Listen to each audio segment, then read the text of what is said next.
Auto ancillary stocks में काफी triggers हैं। अगर आप देखें पिछले कुछ दिनों से कोई भी आप ऑटो एंसिलरी ले लें, कुछ 25-50 स्टॉक लिस्टेड है इंडिया में, सब में बाइंग आना शुरू हो गई है। ऑटो एंसिलरी गेनर्स अगर आप दिखा सकें डायरेक्टर साहब, ट्रिगर्स क्या है?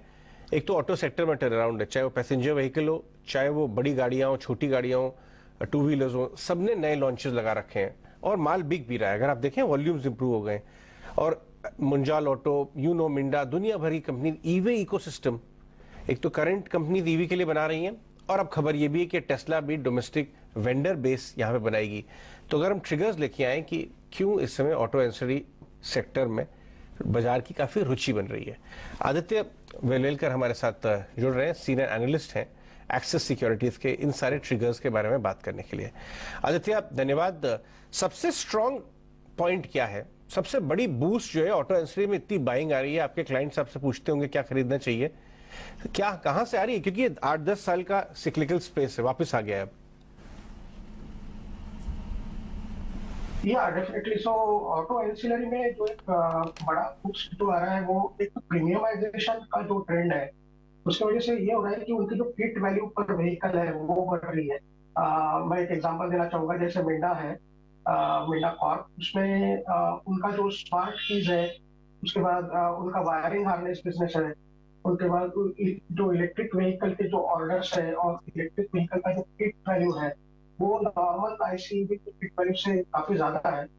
और जो एक प्रीमियमाइजेशन हो रहा है ओवरऑल पैसेंजर व्हीकल्स में, इवन कमर्शियल व्हीकल्स में और टू व्हीलर्स में, उसके वजह से जो ऑटो एंसिलरी के जो करस्पॉन्डिंग इक्विपमेंट्स है, फॉर एग्जांपल स्मार्ट कीज, तो उसकी जो रियलाइजेशन है वो काफी अच्छी है। तो उसके वजह से इनका जो रेवेन्यू विजिबिलिटी है, ओवरऑल सेल्स प्राइस रियलाइजेशन है, वो अच्छा होने वाला है। तो उसकी वजह से स्टॉक्स को एक सपोर्ट आ रहा है और एक अच्छा ग्रोथ आउटलुक दिख रहा है। ये कि आपके कवरेज में कितने स्टॉक्स हैं और उनमें से कुछ ऐसे स्टॉक्स के बारे में बताइए जिन्होंने अर्निंग विजिबिलिटी सबसे मजबूत दी है, क्योंकि उनके क्लाइंट्स अच्छा माल ले रहे हैं, ये नए प्रोडक्ट्स लॉन्च कर रहे हैं। हाई अर्निंग विजिबिलिटी वाले कुछ नाम बताएं अगर आप। ऑटो एंसिलरी में? जी हाँ। ऑटो एंसिलरी में हमारे पास Uno Minda, Minda corporation, endurance technology, automotive axle और स्टील स्ट्रिप व्हील्स है। तो उसमें यूनो मिंडा और मिंडा कॉर्प का अर्निंग्स ट्रैजेक्टरी काफी अच्छा है। उसके दो रीजन है। एक तो ये दोनों कंपनीज काफी अच्छा एक्सपांशन कर रही है in the respective auto components. Uno Minda जो ऑटोमोटिव जो व्हील्स रहते हैं एल्यूमिनियम, तो उसमें काफी एक्सपांशन हो रहा है। सीटिंग बिजनेस भी उसका अच्छा चल रहा है। मिंडा कॉर्पोरेशन में एक ट्रिगर ऐसा है कि वो प्रीकॉल के साथ मोस्ट प्रोबेबली उन्होंने अभी स्टेक परचेस किया है, तो आगे उसका डेवलपमेंट कैसे होता है based on that Minda corporation का ट्रैजेक्टरी डिसाइड होगा। मिंडा कॉर्पोरेशन का ये कमेंट्स है कि जो टीएफटी बिजनेस है, जो उसके उसमें वो काफी ग्रोथ देख रहे हैं और प्रीकॉल एक टीएफटी में एक लीडर है। तो अगर उसके साथ उसका अगर कोलैबोरेशन होता है, मर्जर होता है, तो ये स्टॉक को भी काफी बूस्ट मिल सकता है आगे। स्टील स्ट्रिप व्हील्स एक जो व्हील्स बनाता है स्टील के और एल्यूमिनियम अलॉय व्हील्स, उसमें भी उन्होंने स्पेसिफिक रेवेन्यू ग्रोथ गाइडेंस दिया है। एक एक्सपोर्ट जो उसका अभी तक जो वीक था यूरोप में और यूएस में, उसमें थोड़ा सा बॉटम आउट होने का चांसेस है। तो स्टील स्ट्रिप व्हील्स में एक तो उनका एक्सपोर्ट्स पिकअप हो सकता है और अलॉय व्हील का जो शेयर है वो बढ़ने वाला है। तो ये तीन स्टॉक्स और एंड्योरेंस लास्टली, उसमें भी एंड्योरेंस में भी यूरोप का जो एक हेडविंड था वो अभी धीरे धीरे कम हो रहा है। और बजाज एक मेजर कस्टमर है इसका एंड्योरेंस टेक्नोलॉजी का। तो उसमें भी बजाज में जो टर्न अराउंड हो रहा है उस वजह से एंड्योरेंस को जो फायदा होगा, उसकी वजह से एंड्योरेंस की जो अर्निंग्स ट्रैजेक्टरी है वो भी ठीक लग रही है। ऑटोमोटिव एक्सेल थोड़ा सा अंडर परफॉर्मिंग रहेगा। जो Q4 के उनके रिजल्ट्स आए वो इतने अट्रैक्टिव नहीं थे, मार्जिन्स फ्लैट ही आया है लगभग। बट सीवी साइकिल थोड़ा लॉन्ग रहेगा, तो उसकी वजह से एक रेवेन्यू विजिबिलिटी तो है, बट आउट परफॉर्मेंस इसमें नहीं दिखा है।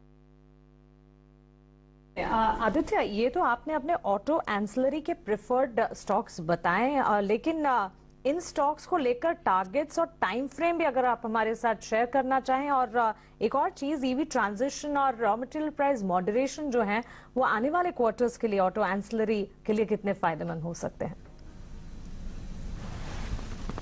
ये ईवी ट्रांजिशन तो डेफिनेटली, जैसे मैंने अभी बताया कि ये इसके वजह से उनके ऑर्डर बुक्स में और कीट वैल्यू में अच्छा एक जंप मिल रहा है।